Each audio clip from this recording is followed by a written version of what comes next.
menjadi pendidik sebaya yang asik.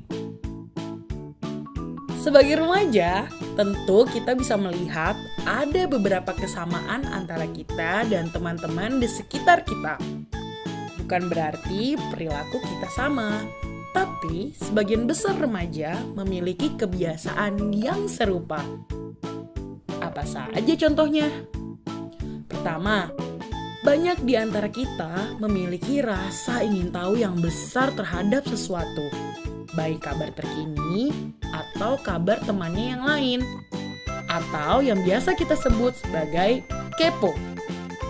Kedua, banyak remaja suka curhat dan banyak tanya. Nah, curhat ini banyak caranya. Biasanya kita curhat karena ingin ada orang lain yang mendengarkan cerita kita. Mereka juga kita harapkan bisa memberikan jawaban dari pertanyaan yang kita nggak bisa temukan jawabannya. Atau memberikan saran untuk hal-hal yang bikin galau. Tapi, nggak semua orang punya orang terdekat yang bisa dipercaya untuk berbagi rahasia. Terkadang juga nggak semua orang bisa memberikan jawaban atas hal-hal yang bikin kita penasaran. Kadang-kadang kita juga punya pertanyaan yang bikin malu untuk ditanyakan. Misalnya, pertanyaan tentang pubertas atau seksualitas secara keseluruhan. Nah, kalau kita punya pertanyaan kayak gini, kita harus nanya ke siapa ya?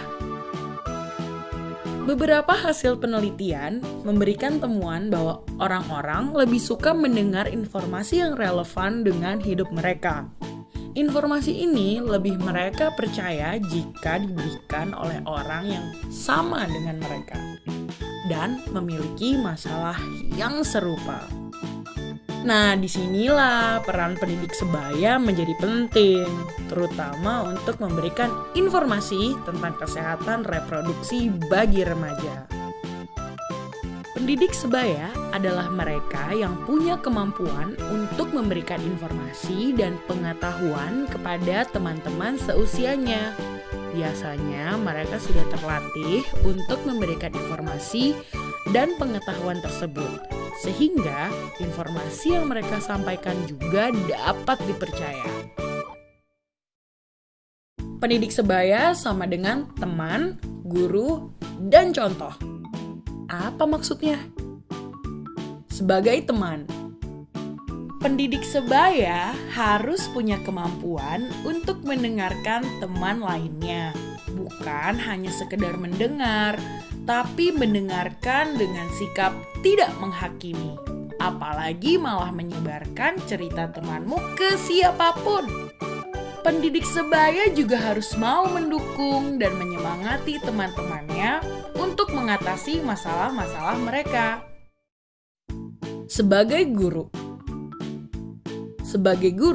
bukan berarti kamu harus mengajar di dalam kelas atau bersikap otoriter terhadap teman-temanmu loh. Sikap guru dalam menjadi pendidik sebaya artinya dapat memberikan informasi terkini yang penting diketahui oleh teman-temannya. Kalau teman-temanmu membutuhkan jawaban atau informasi yang lebih mendalam, sebagai pendidik sebaya, kamu harus bisa memberikan referensi ke informasi terkait. Kenapa harus begitu? Karena seorang pendidik sebaya harus mau terus belajar, mencari, dan memastikan informasi yang ada dapat dipertanggungjawabkan.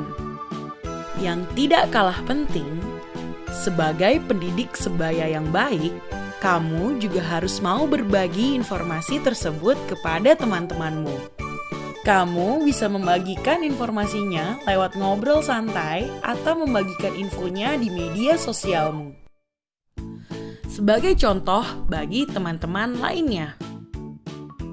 Menjadi pendidik sebaya bukan berarti kamu sendiri nggak punya pertanyaan atau masalah.